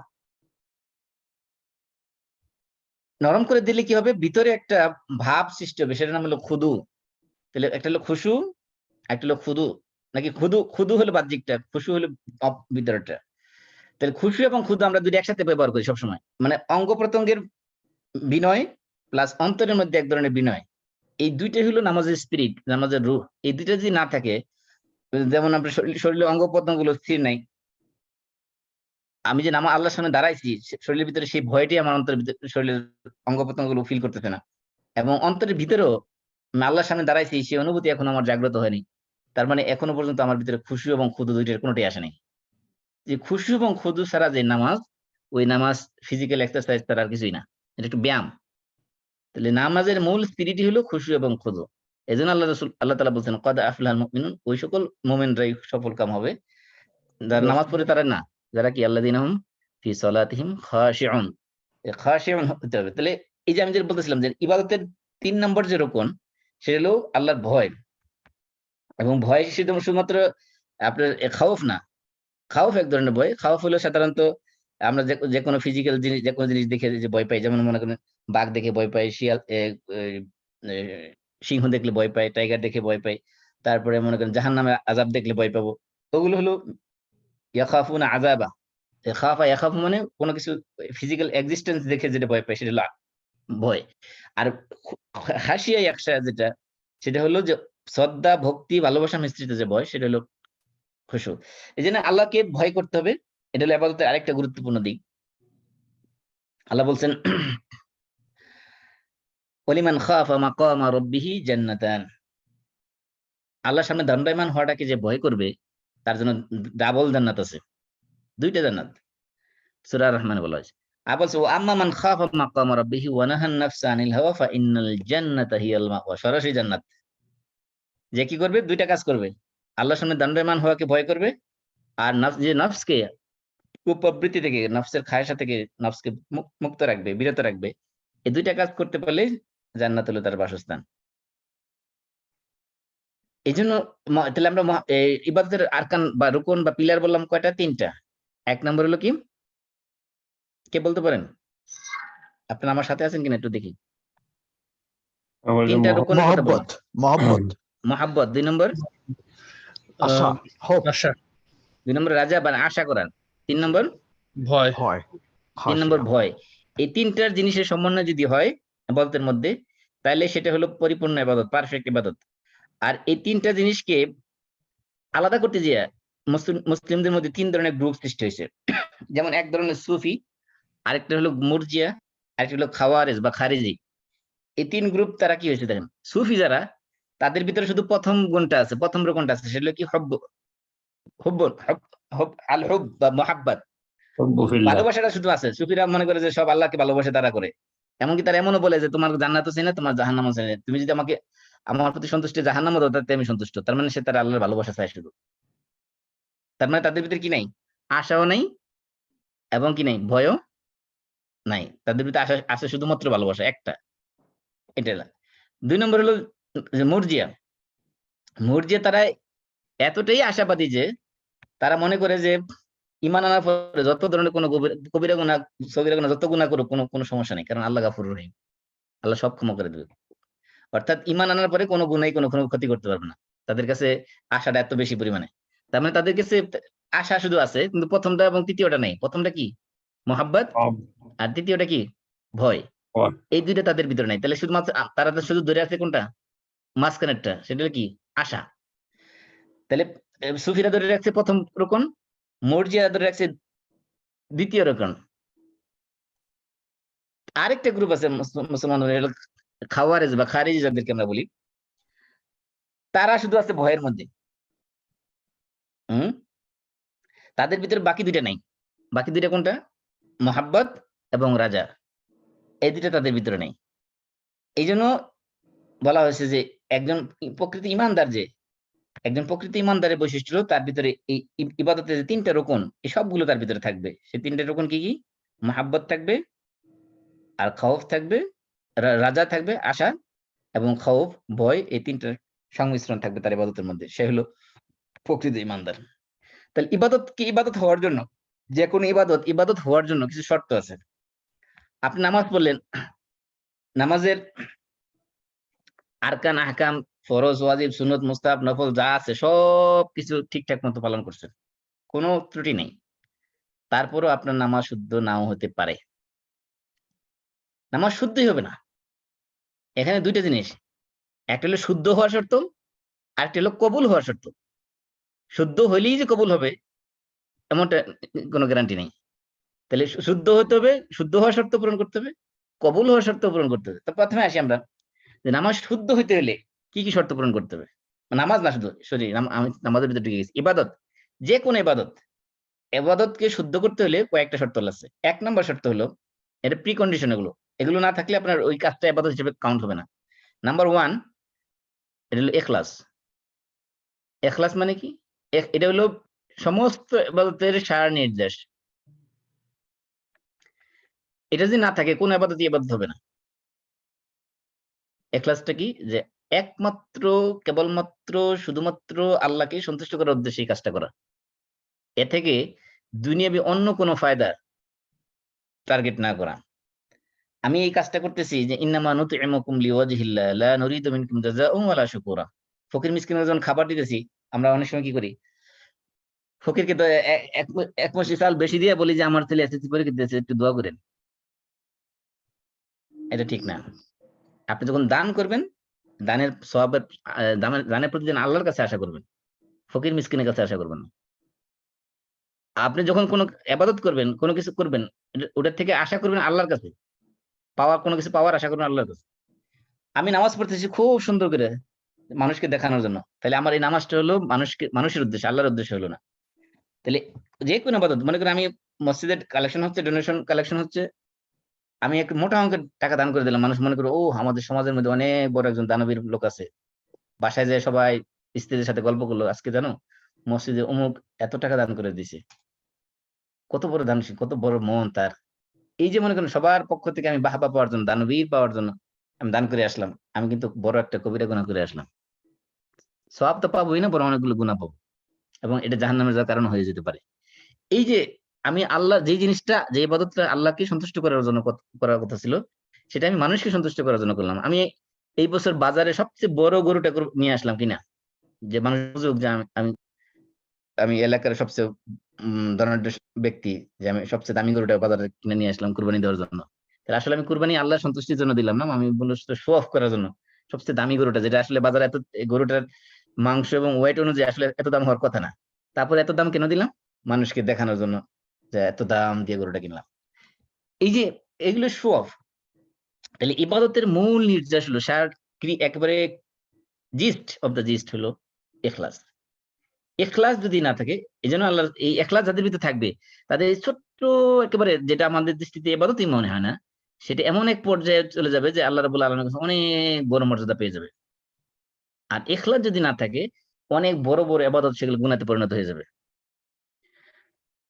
এমনকি আল্লাহ রাসূল বলছেন যে যখন কোন বান্দা তার হালাল ইনকাম থেকে একটা ছোট্ট একটা কিছু দান করে, আল্লাহ রাব্বুল আলামিন সেটা ডান হাতে গ্রহণ করেন এবং সেটা তার জন্য লালন পালন করতে থাকেন। যেমন ভাবে তোমরা তোমাদের ঘোড়ার বাচ্চাকে লালন পালন করে বড় করো, তোমার এই দানকে আল্লাহ তাআলা বড় করতে করতে করতে করতে উহুদ পাহাড় পরিমাণ বড় করে নেবেন।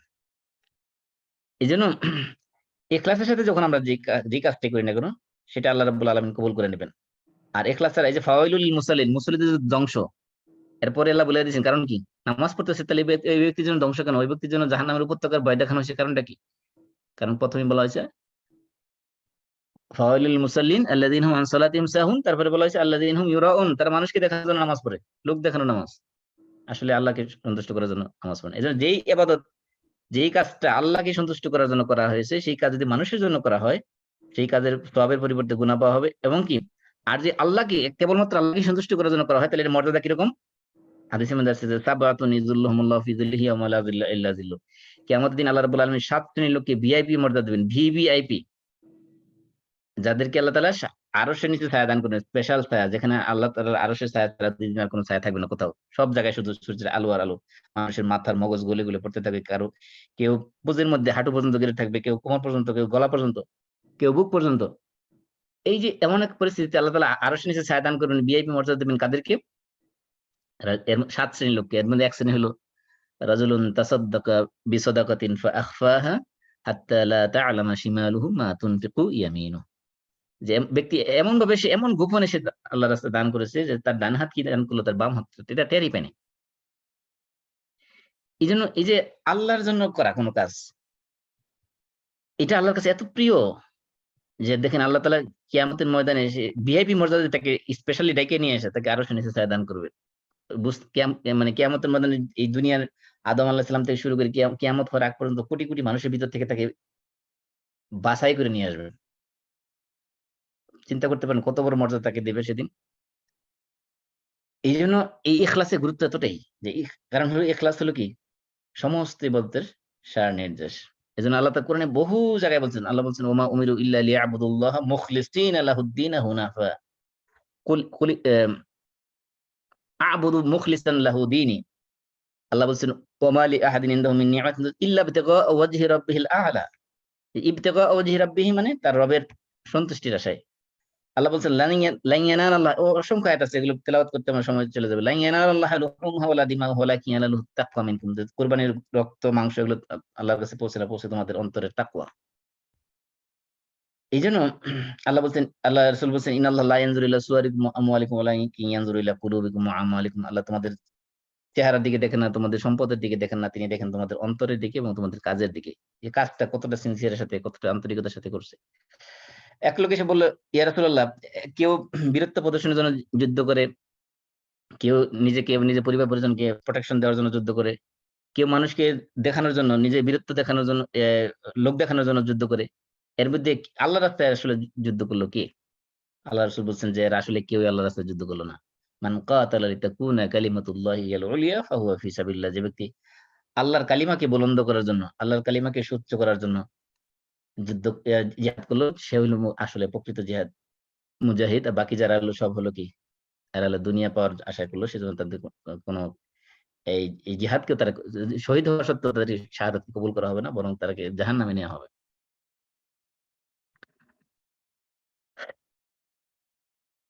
তাহলে এই নিয়ত হলো শর্ত,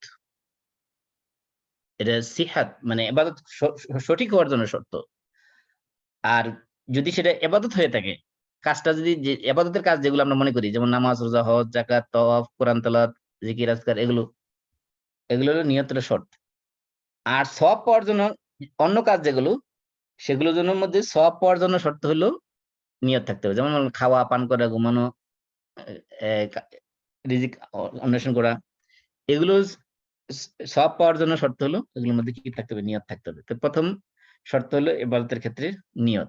2 নম্বর শর্ত হলো এটা, অথবা এটা প্রথম ধরতে পারেন, সেটা হলো আকীদা সহিহ হওয়া। ঈমান নাই তাহলে আপনার তলাবিহীন জুরি। আপনি যত কিছু রাখবেন এটার কোনো ভ্যালু নাই। এই যে মনে করেন একজন অমুসলিম, সে কোটি কোটি ডলার দিয়ে আমেরিকাতে এক বড় লোকের জীবনী পড়ছিলাম ওইদিন, সে বিভিন্ন দেশে 60টা ইউনিভার্সিটি করছে তার একক উদ্যোগে, নামটা ভুলে গেছি ব্যক্তি। একাই সে 60টা ইউনিভার্সিটি করছে। আপনি চিন্তা করতে পারেন কত বিলিয়ন ডলার সে খরচ করেছে এই 60টা ইউনিভার্সিটি প্রতিষ্ঠা করতে যায়। আমার তখন চিন্তা হলো, আহা, এই বেচারা এই যে এত জীবনের সমস্ত উপার্জন সে এর পিছনে খরচ করছে, এত মানুষের কল্যাণ করছে, অথচ তার কিয়ামতের দিন সে 1 পয়সার উপকার পাবে না। এগুলো কত বড় আক্ষেপের বিষয় হতে পারে, চিন্তা করুন। কারণ হলো কি, কারণ ঈমান ছাড়া যত বড় নেক কাজ করুক, যত বড় ভালো কাজ করুক না কেন, এগুলো আল্লাহর কাছে 1 পয়সার দাম নাই। আল্লাহ বলছেন ওয়া কাদিমনা ইলা মা আমিলু মিন আমালিন ফাজআলনাহু হাবাআম মানসুরা। যে তাদের কাজের কার্যকলাপের দিকে আমি দৃষ্টি দেব, তাদের আমলনামার দিকে আমি যখন দেখব, তারপরে সেগুলোকে সমস্ত আমলগুলোকে এগুলোকে উড়ন্ত ধূলিকণার মতো করে দেব। যেরকম আমাদের জানালা দিয়ে যখন সূর্যের আলো পড়ে ঘরের ভিতরে, তখন দেখা যায় যে অনেক সময় সূর্যের আলোর মধ্যে ছোট ছোট বালিকণা কিসকিস কিসকিস করতেছে, তাহলে ওগুলোকে হাবা মানসুরা বলা হয় আরবিতে। আল্লাহ বলছেন যে আমি তাদের সমস্ত আমলগুলোকে চূর্ণ বিচূর্ণ করে একবার ধূলিসাৎ করে দেবো, ওগুলো ধ্বংস করে দেবো ওগুলো। তার মানে দ্বিতীয় শর্ত হলো ঈমান, খালিস ঈমান লাগবে। ঈমানের মধ্যে ঝামেলা থাকলে, শিরক বিস্তৃত থাকলে ঈমান, ইবাদত করে কোনো কাজ হবে না। ইবাদতের প্রথম সঠিক হওয়ার জন্য প্রথম শর্ত হলো ইখলাস, 2 নম্বর হলো কি? ঈমান। 3 নম্বর শর্ত হলো ইবাদতের জন্য গুরুত্বপূর্ণ শর্ত, সেটা হলো মুতাবা। মোতাবানুর, আমি যে ইবাদত করতেছি সেই ইবাদত আমার মতো করে করলে হবে না, সেই ইবাদত রাসূল যেভাবে করেছেন সেভাবে করতে হবে, রাসূলকে অনুসরণ করে করতে হবে। আল্লাহ বলছেন ওমা আতাকুমুর রাসূলু ফাখুযুহু ওমা নাহাকুম আনহু ফান্তাহু। আল্লাহ রাসূল তোমাদের জন্য যা নিয়ে এসে সেগুলো তুমি আঁকড়ে ধরো, সেগুলো ধরো, আর যেগুলো তোমাদের যে সকল কাজ থেকে তোমাদেরকে নিষেধ করেছেন সেগুলো থেকে তোমরা বিরত থাকো। আল্লাহ বলছেন ওমা আরসালনা মির রাসূলিন ইল্লা লিইউতাআ বিইযনিল্লাহ, যে আল্লাহর অনুমতি ক্রমে রাসূলের আনুগত্য করার জন্যই রাসূলকে পাঠানো হয়েছে। এবং আল্লাহ তাআলা বলছেন মাইয়ুতি'র রাসূলা ফাকাদ আতা আল্লাহ, যে ব্যক্তি আল্লাহর আনুগত্য রাসূলের আনুগত্য করলো সে মূলত আল্লাহরই আনুগত্য করলো। এজন্য আল্লাহর আনুগত্য করাটাকে রাসূলের আনুগত্য করার সাথে সম্পৃক্ত করে দেওয়া হয়েছে। অর্থাৎ আমি আল্লাহ রাসূলের আনুগত্য করলাম মানে হলো কি আল্লাহর আনুগত্য করলাম। এজন্য আল্লাহ রাসূল বলছেন মান আমিলা আমালান লাইসা আলাইহি আমরুনা ফাহুয়া রাদ্দুন, যে ব্যক্তি এমন কোন আমল করলো যে ব্যাপারে আমাদের কোনো নির্দেশনা নাই, তার সেই কাজটা রাদ্দুন মানে মারদুদ, যেটা প্রত্যাখ্যাত, সেটা রিজেক্টেড। অর্থাৎ হাদিসে নাই, কোরআনে নাই এমন কোন কাজ যদি কেউ করে, আরেক হাদিসে বলতে মান আহদাসা ফি আমরিনা হাযা মা লাইসা মিনহু ফাহুয়া রাদ্দুন, তাহলে নতুন কোন বেদাত আবিষ্কার করলে সেটা আল্লাহ তাআলা কবুল করবেন না, বরং কাজটা হতে হবে রাসূলের দেখানো পদ্ধতি অনুযায়ী। তাছাড়া এটা যতই ভালো কাজ হোক না কেন সেটা ইবাদত হবে না, বরং সেটা গুনার কাজ হবে। অনেকে যুক্তি দেখায় যে করলে সমস্যা কি, এটা একটা তাদের দলিল, করলে সমস্যা কি। আর করলে সমস্যা কি, করলে তো সমস্যা হলে এটাই সমস্যা যে এই ধরনের ইবাদত আল্লাহ রাসূল করেন। একজন বলতেছে লা ইলাহা ইল্লাল্লাহ জিকির করলে সমস্যা কি, এই ইল্লাল্লাহ জিকির করলে সমস্যা কি, ইল্লাল্লাহ জিকির তো উদ্দেশ্য তো আল্লাহরই, মনের ভিতরে আল্লাহই আছে, মনের ভিতরে ইন্টেনশন ঠিক থাকলেই তো হয় না। ইবাদতের ক্ষেত্রে একটা মূলনীতি আপনার মনে রাখতে হবে। পৃথিবীর 2টা মূলনীতি আপনার মনে রাখতে হবে ইসলাম বোঝার জন্য। প্রথম মূলনীতি হলো ইবাদতের মূল হলো, আসল হলো, অরিজিন হলো এটা নিষিদ্ধ, ইবাদত করা যাবে না। শুধুমাত্র ওই ইবাদতই করা যাবে যে ইবাদত কোরআন এবং হাদিসের মধ্যে আছে, এবং থাকলেই হবে না, সেটা এমন ভাবে করতে হবে যেভাবে কোরআন এবং হাদিসে ইনস্ট্রাকশন গাইডলাইন দেওয়া আছে। এটা একটা মূলনীতি। আরেকটা মূলনীতি মনে রাখবেন, পৃথিবীতে যত কাজ আছে, যত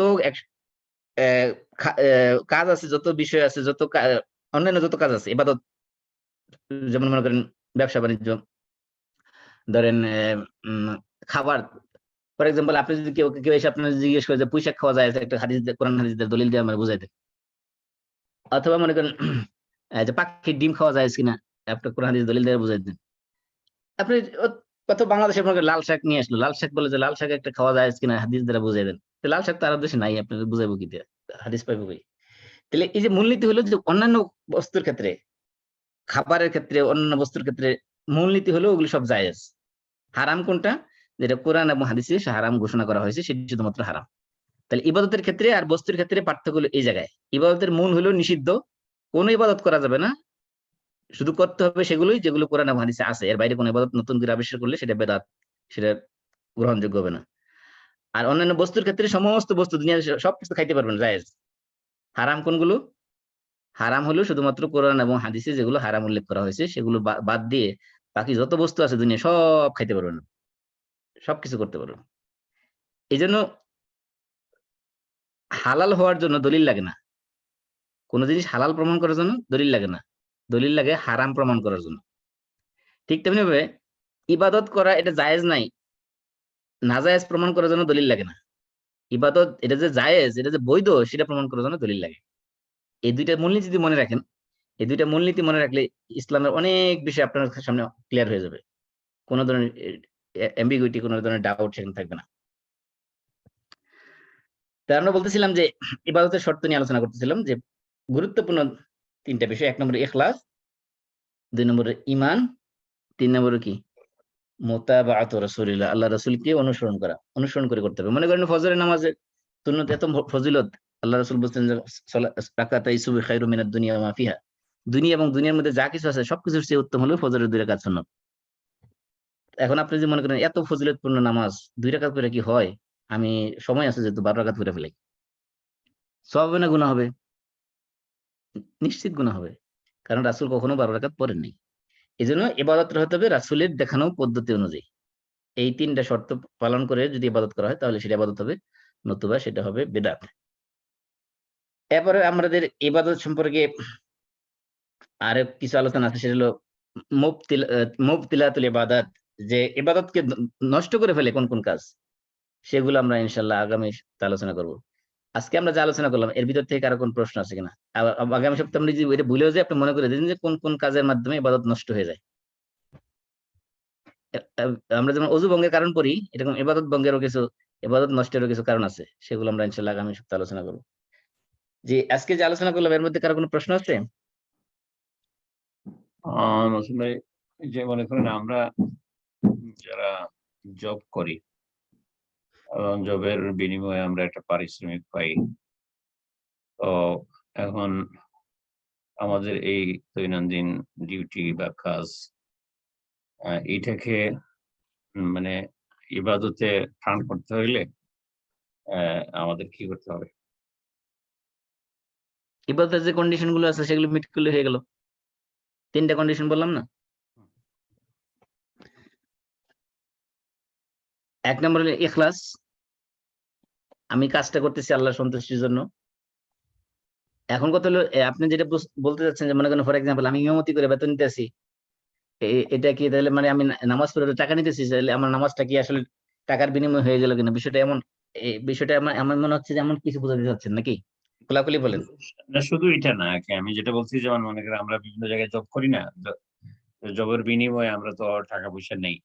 হ্যাঁ, হ্যাঁ, জবের বিনিময়ে টাকা পয়সা নিতে কোনো সমস্যা নাই, কিন্তু এবং এটা মানে আপনাকে এবাদতে টার্ন করার জন্য মনে করেন আপনি যে ইখলাস থাকবে, ইখলাস এটাতে আমরা কিভাবে ব্যবহার করব যে এই আমি জবের বিনিময়ে টাকা নিচ্ছি, এটাতে আমি ইখলাস কি দেখাবো, মানে কি চিন্তা থাকবে আমার মাথায়? প্রথম কথা হলো যে আপনি যখন ইবাদত করতে জব করবেন, কাজ করার ক্ষেত্রে আপনি জবের কিছু এথিক্স আছে ইসলাম কর্তৃক নির্ধারিত, সেই এথিক্স গুলো আপনি মেনটেন করতে হবে। এথিক্স মেনটেন না করে আপনি কাজ করলে সেই ক্ষেত্রে আপনার সেই জবের ইনকাম আপনার হালাল হবে না, আপনি হালাল কাজ করলে হবে না। জবের এথিক্স এর মধ্যে একটা হলো আমানতদারিতা, আমানতদারিতা রক্ষা করতে হবে। আমানতদারিতা মানে এখানে এইটা অনেক ব্যাপক অর্থ, শুধু এটা নিয়ে আলোচনা করলে 1 ঘন্টা চলে যাবে। আচ্ছা, আমি সংক্ষেপে বলতেছি, আমানতদারিতা মানে আমার উপরে যে দায়িত্ব অর্পণ করা হয়েছে সেই দায়িত্ব আমানতদারিতার সাথে ট্রাস্টওয়ার্দির সাথে এটা আদায় করতে হবে, এবং সেখানে যে সেগুলো কনফিডেন্সিয়াল বিষয় আছে সেগুলো কখনো ডিসক্লোজ করা যাবে না। এই ধরনের অনেক কিছু আছে এর সাথে, আমানতদারিতার সাথে সম্পৃক্ত। তারপরে হলো যেমন আমরা সূরা মুতাফিফিন নামে একটা সূরাই আছে। হ্যাঁ, সূরাত মুতাফিফিন মানে হলো কি? মুতাফিফিন মানে হলো ওয়াইলুল লিল মুতাফিফিন আল্লাযিনা ইযা ক্তালু আলান নাসি ইস্তাফুন ওয়া ইযা কালুহুম আও ওয়াজানুহুম ইউফসিরুন।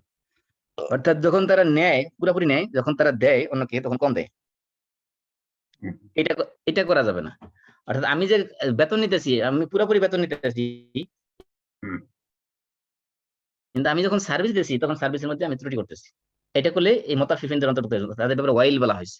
অর্থাৎ আমার বস, তাকেও সেও মুতাফিফিন হতে পারবে না, আমি একজন এমপ্লয়ি হিসেবে আমি মুতাফিফিন হতে পারবো না। মুতাফিফিন মানে যে যারা নেয় বেশি দেয় কম। আমি যখন বেতন নিব, আমি বেশি বেতন নিয়ে কম সার্ভিস দেবো, এটা হলে আমি মুতাফিফিন হয়ে যাব। আমার বস যদি আমার কাছ থেকে বেশি সার্ভিস নিয়ে আমাকে কম স্যালারি দেয়, সেই ক্ষেত্রে সে মুতাফিফিন হয়ে যাবে।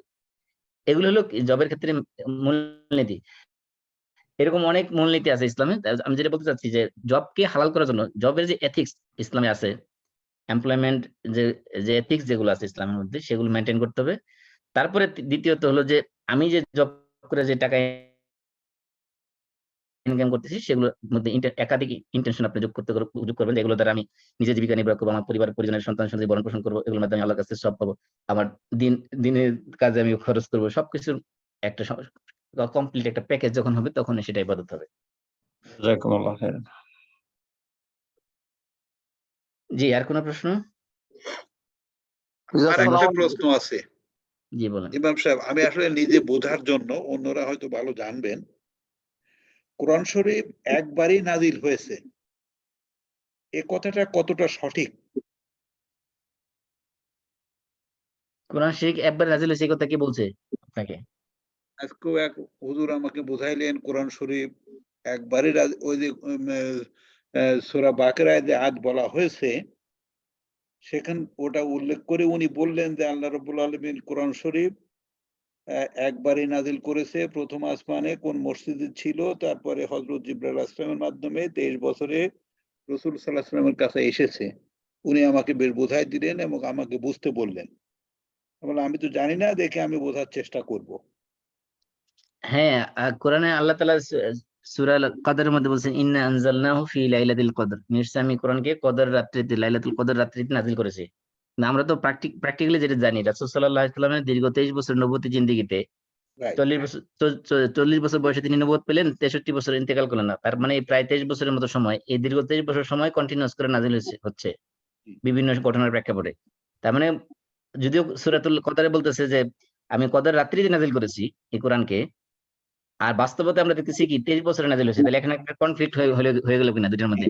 জি জি, এই সেটাই আমার কনফ্লিক্ট প্রশ্ন। রেজলিউশন হলো যে আল্লাহ রাসূলের একটা হাদিস আছে, সেই হাদিসের মধ্যে বলা হয়েছে যে আল্লাহ রাব্বুল আলামিন কমপ্লিট কোরআনকে এই লাইলাতুল কদর রাত্রে লাউহে মাহফুজ থেকে দুনিয়া নিকটবর্তী আসমানে বাইতুল ইজ্জাত নামক একটা জায়গায়, মসজিদ না কোনো, বাইতুল ইজ্জাত নামক একটা জায়গায়, সেখানে আল্লাহ তাআলা পুরা কমপ্লিট কোরআনকে সেখান থেকে অবতীর্ণ করেছেন লাউহে মাহফুজ থেকে বাইতুল ইজ্জাতে।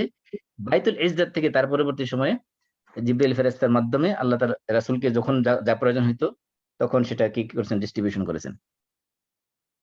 তার মানে এখানে দুইটা জিনিসই সত্য। কোরআন একবারে নাজিল হয়েছে মানে দুনিয়াতে নাজিল হয়নি, একবারে নাজিল হয়েছে দুনিয়ার নিকটবর্তী আসমানে বাইতুল ইজ্জাতে। আবার দীর্ঘ 23 বছর নাজিল হয়েছে, এটা হচ্ছে রাসূলের উপরে, এটাও সত্য। জি, আশা করি বুঝতে পারছেন। যে উনি এটাই বলেছেন। জি জি, এটাই সঠিক। আচ্ছা, ওকে। ওকে, আমরা তাহলে কাফারাতুল মাজলিস পড়ি। সুবহানাকাল্লাহুম্মা ওয়া বিহামদিক আশহাদু আল লা ইলাহা ইল্লা আনতা আস্তাগফিরুকা ওয়া আতুবু ইলাইক। আসসালামু আলাইকুম ওয়া রাহমাতুল্লাহি ওয়া বারাকাতুহু। আসসালামু আলাইকুম ওয়ালাইকুম আসসালাম ওয়া রাহমাতুল্লাহ।